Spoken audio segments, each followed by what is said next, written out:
toi là, tu ne te trouves pas jolie, mais tu as envie quand même de pouvoir t'en sortir dans le dating game, bah, cette vidéo elle est pour toi.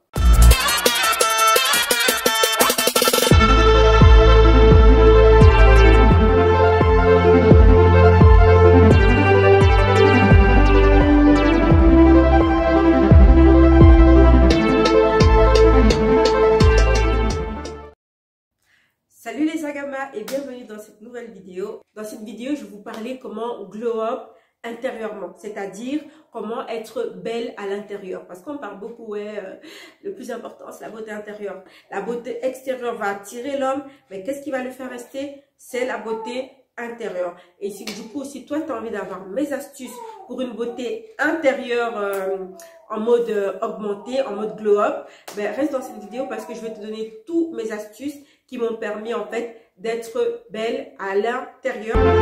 Voilà, je vais vous raconter une petite story time et ensuite je vais vous donner en fait tous mes conseils qui m'ont permis de m'en sortir dans le dating game, aussi d'arriver quand même à me marier et d'arriver en fait à bien tirer mon épingle du jeu du dating. En fait, tout a commencé un jour, j'étais à Bruxelles, je sortais du métro et de là, une voiture m'accoste. Donc, une personne m'accoste et c'était en fait deux jeunes hommes dans une voiture. Bref, les personnes me suivent en voiture, ils insistent pour avoir mon numéro. Je ne leur donne pas. Puis, quelques jours, enfin c'était surtout un, et puis quelques jours plus tard, en fait, je rencontre le même gars dans le tram. Et donc, il me dit... Ah, la dernière fois, tu n'as pas voulu me donner ton numéro, donc cette fois-ci, est-ce qu'il y a moyen? Tu as vu Bruxelles écran, c'est pas le hasard, si on se rencontre deux fois à quelques jours d'intervalle. Franchement, même s'il fait 40 degrés dehors, je suis du style à boire du thé, n'est-ce pas? Montre dans ta vidéo et je vais la regarder. Il me dit c'est pas le hasard, donc si on se rencontre en si peu de jours d'intervalle, c'est que c'est le destin. Du coup, je me dis allez, why not? Donc je prends son, non, je lui donne mon numéro à ce moment-là. Donne-moi mon numéro et quelques jours plus tard, bref, on commence à se voir, 1 date, 2 dates, 3 dates. Puis quelques temps plus tard, il me dit bah écoute, il me dit ah t'as déjà mangé du attiéké? Honnêtement, je n'avais jamais mangé. Je crois que c'est un plat ivoirien. Ne me tuez pas, s'il vous plaît, c'est pas ivoirien. Et donc, du coup, je lui dis non, je sais pas ce que c'est et j'en ai jamais mangé. Il me dit, bah tiens, je fais le meilleur attiéké, t'as qu'à venir à la maison. Bon, je pense qu'il m'excuse. Hein. T'as qu'à venir à la maison, je t'en ferai. Et moi, j'étais là... Moi, je blague pas avec mon estomac, d'accord?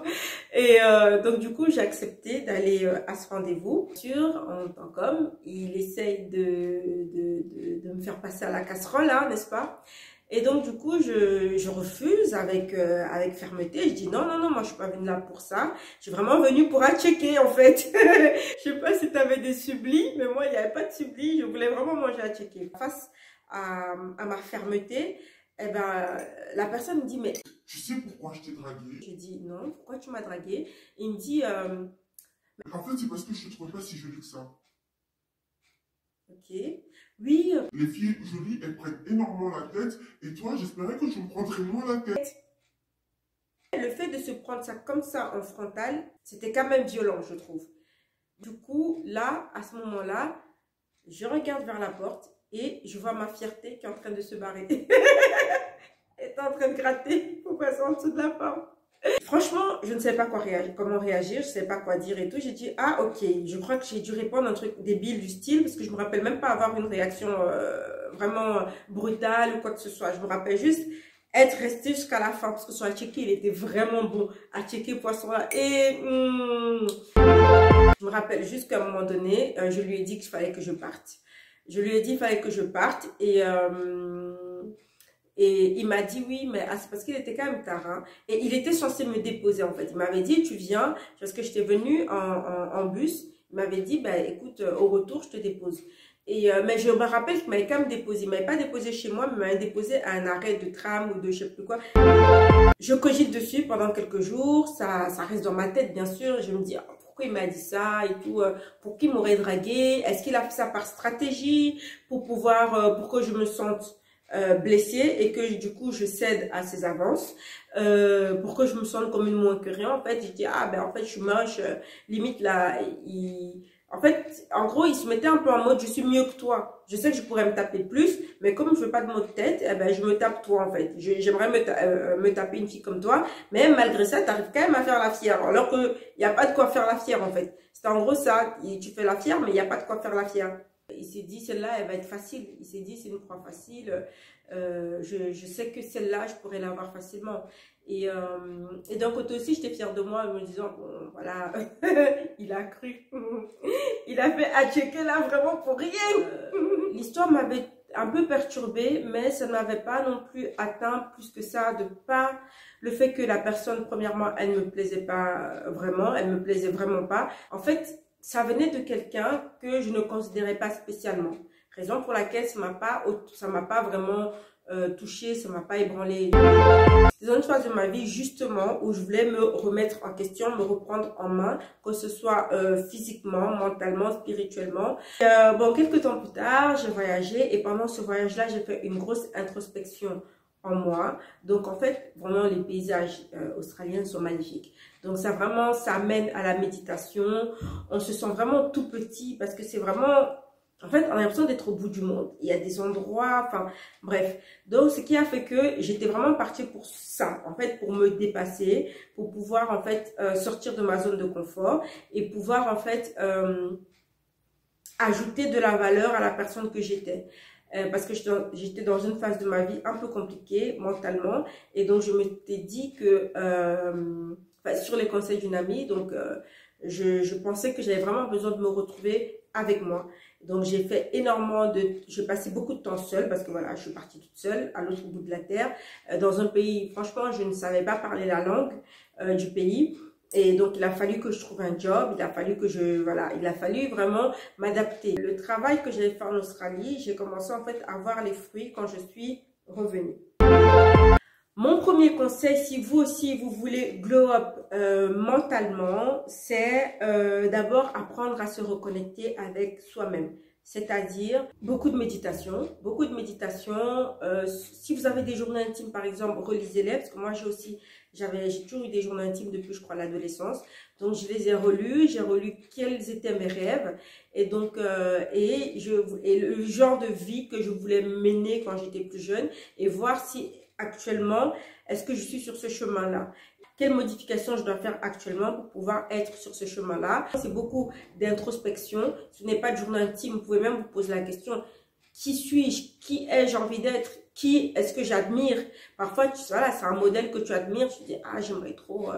voilà, être comme elle. Et donc, qu'est-ce que je dois mettre en place pour pouvoir être comme elle? Par exemple, ça part la lecture, les lectures de psychologie, les lectures qui te permettent en fait de faire des tests de personnalité pour savoir quel genre de personne tu es, etc., etc. Deuxièmement, en fait, il faut augmenter sa confiance en soi. Voilà, par exemple, moi, le fait de voyager déjà m'a permis de sortir de ma zone de confort. Donc, et le fait d'avoir réussi en fait à me créer un cercle d'amis là-bas et des gens autochtones du pays, le fait d'avoir réussi à trouver d'abord des jobs, en fait je me lançais des petits défis. Il fallait que j'aille à la banque, que j'arrive à me créer un compte bancaire, il fallait que j'arrive, en fait il faut se lancer des petits défis qui te font sortir de ta zone de confort. Et quand tu vois que ce défi-là, tu y arrives, en fait, tu te dis, il n'y a pas mort d'homme, je suis capable. Et donc, ça augmente ta confiance en toi. Troisièmement, pour pouvoir glow up mentalement, en fait, il faut augmenter ses connaissances au niveau culture générale. C'est-à-dire, par exemple, on ne dit pas d'être érudit, hein, de connaître tout sur tout. Tout simplement, moi je pense qu'il faut augmenter sa valeur intrinsèque. Donc, par exemple, au niveau de la culture générale, il faut avoir une culture générale quand même assez élevée pour ne pas être perdu. Enfin, être capable de tenir une conversation, même si on ne connaît pas le sujet, être quand même capable, par exemple, de donner son opinion, de pouvoir nuancer. Durant mon voyage, en fait, j'ai appris une grosse culture au niveau de l'Australie. J'ai vécu pendant quelques temps avec des aborigènes, j'ai été camper avec eux. Il y avait plein d'histoires que j'avais à raconter, donc ça peut rendre quelqu'un plus intéressant. Quand quelqu'un venait m'aborder en mode coup d'un soir, et quand tu lui racontais, ben voilà, j'ai fait ci, j'ai fait ça, la personne, en fait, elle se dit, ah tiens, elle est intéressante. Déjà, ça augmente, j'ai pas dit que c'est tout le monde, hein, Mais les gens pourraient, il y a beaucoup de personnes qui pourraient vous trouver plus intéressant par ce fait-là. Et autre chose aussi qui m'a aidé à glow up intérieurement, c'était le fait d'accomplir des choses que j'admirais chez les autres personnes. Un truc tout bête, en fait, voilà, quand j'ai eu mon permis de conduire, déjà juste le fait d'avoir été capable de conduire m'a permis en fait de me dire, comment dire, d'augmenter ma confiance en moi. Et aussi, et ça m'a donné une aptitude en plus. Puis, le fait de pouvoir parler l'anglais, c'est aussi augmenter, comment dire, ma valeur intrinsèque. Également, par exemple, voilà, l'achat de la maison m'a également permis d'augmenter ma valeur intrinsèque. Ça veut dire que voilà, je suis capable de faire ce genre de truc. En fait, je pense pas qu'en général la gente masculine va regarder en mode ouais, qu'est-ce qu'elle a comme maison, etc. Mais c'est juste le côté de se dire elle est courageuse, elle est seule et tout, elle arrive à faire ça. Ah ben tiens, elle est capable de parler l'anglais. Ah ben tiens, c'est cool. En fait c'est juste des valeurs comme ça.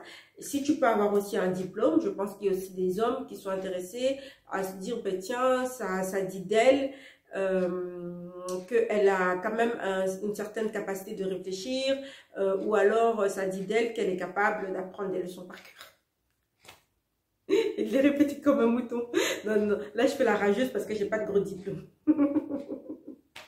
Mais il y a des hommes qui aiment bien les gros diplômes.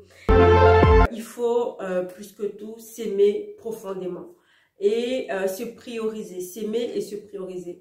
Pourquoi? Parce qu'en fait, même dans un avion, quand il y a des turbulences et que les masques tombent, on te dit d'abord, prends d'abord l'air toi-même là, mets d'abord bien le masque avant de pouvoir aider les autres. Pourquoi? Parce que quand tu ne sais que donner ce que tu as, quand tu as de l'air, c'est là que tu peux aider. Parce que le temps que tu aides quelqu'un d'autre, par exemple, si toi tu n'as pas ton masque, tu peux suffoquer. Tu ne pourras même pas terminer de l'aider, ça fait 2 personnes qui sont mortes.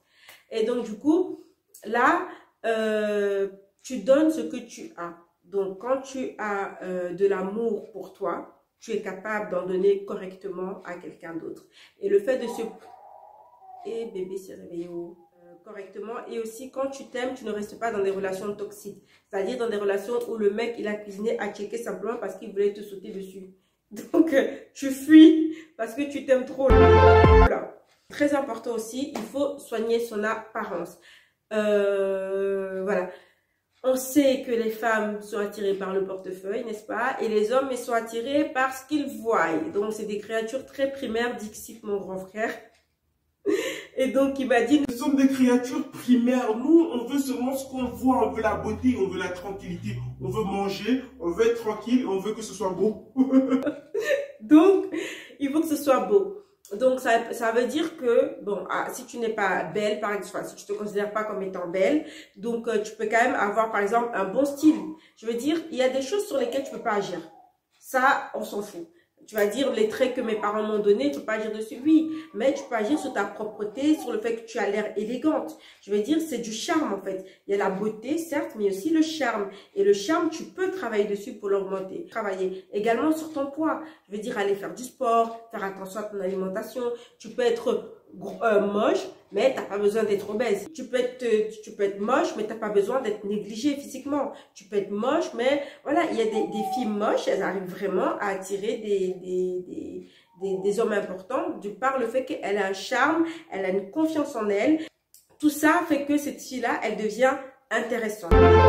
Pour terminer, bien sûr, il faut avoir des bonnes manières. En fait, les bonnes manières, aujourd'hui, on les néglige. En fait, je sais que de nos jours, on a l'impression que plus tu es mauvaise, plus tu fais la bad bitch, plus tu insultes, plus tu es dans les scandales et tout. La valeur, par exemple, de la gentillesse, des bonnes manières, franchement, tout le monde a essuyé, quoi. Tout le monde a oublié.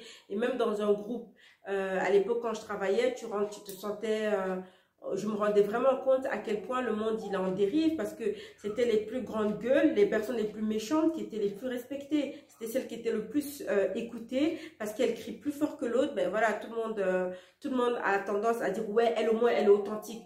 On confond de nos jours l'authenticité et le fait d'avoir une grande gueule, d'être impoli. On valorise trop Bref, en gros, j'estime qu'il faut travailler sur sa gentillesse parce que j'ai énormément de personnes autour de moi qui me disent que voilà, la gentillesse pour nous c'est quelque chose d'important quand on va chez une femme. Donc voilà, et ça fait partie pour moi des bonnes manières. Il faut pas aussi, voilà, les bonnes manières, c'est aussi ne pas commencer après un jour ou 2 jours gratter de l'argent au mec, quoi. Ouais, soi-disant parce qu'il t'a dragué, donc ça veut dire que tu vas commencer à lui soumettre tous tes problèmes. C'est pas Jésus, n'est-ce pas? Jésus a dit ramenez vos poids là, je vous les porterai, mais ton dragueur, c'est pas Jésus. Le fait d'être aussi souriante, le fait d'être sociable, le fait d'être, comment dire, douce, ne pas entrer dans le conflit. Ça, c'est spécial dédicace à mon frère parce qu'il m'a dit « Souligne bien dans ta vidéo que nous, les hommes, on n'aime pas les femmes qui aiment les conflits. » Voilà. Et je me rappelle aussi, le pasteur, quand on faisait des cours de mariage avec mon mari, et il nous a aussi dit ça. Donc, il disait, donne le bénéfice du doute à ton partenaire. C'est-à-dire, même si tu as l'impression que tu as raison, de temps en temps, juste pour apaiser le conflit, ne fais pas de ta maison un foyer où il y a tout le temps, c'est Game of Thrones, qui va avoir le trône, qui va gagner. Donc, non. Donc, sois aussi un peu dans la douceur, dans la féminité, en fait. C'est juste ça. C'est être féminine, quoi. Être gentille, souriante, ne pas gratter de l'argent, ne pas lui faire des pièges à le restaurant. Tu lui dis, vas-y, paye pour mes 14 amis qui sont là et tout. Voilà, ça, c'est pas des choses qui sont élégantes, qui sont, voilà. Il faut éviter. Et aussi éviter de parler wesh wesh comme moi je fais tout le temps dans mes vidéos. Éviter de faire ça parce que franchement je travaille dessus. Hein. J'ai grandi à Scarbeck, frère. Donc c'est chaud. Je peux plus me permettre de parler comme quand j'avais 15-16 ans, quoi. Enfin bref. Donc voilà, si toi aussi tu veux glow up et être vraiment dans la beauté intérieure, c'est possible d'être aussi belle intérieurement et d'attirer les gens. Si tu n'as pas la beauté physique, tu peux augmenter ton charme et ta beauté intérieure. Et grâce à cela, en fait, ça te permettra peut-être de trouver ton futuré. Non, c'est là. Ton futuré. Non, je déconne. Le but ultime, c'est pas le mariage. Hein. Le but ultime, c'est simplement de te sentir en confiance avec toi et d'être en confiance dans la relation avec la gente du sexe opposé ou alors voilà, dans le dating game, bien s'en sortir. Et le truc, c'est que la plupart des gens, ils s'abonnent pas, ils regardent, ils prennent les informations gratuitement, ils vont glow up là-bas à l'intérieur et garder tout ça pour eux. Et moi, je pense aussi que une des choses les plus importantes, c'est savoir redonner quand on reçoit. Donc, redonnez là en vous likant, en vous abonnant, en activant la cloche de notification pour pouvoir être informé quand je sors une vidéo. Merci beaucoup pour votre soutien. Bébé s'est réveillé, je vais aller m'occuper de lui et à la prochaine.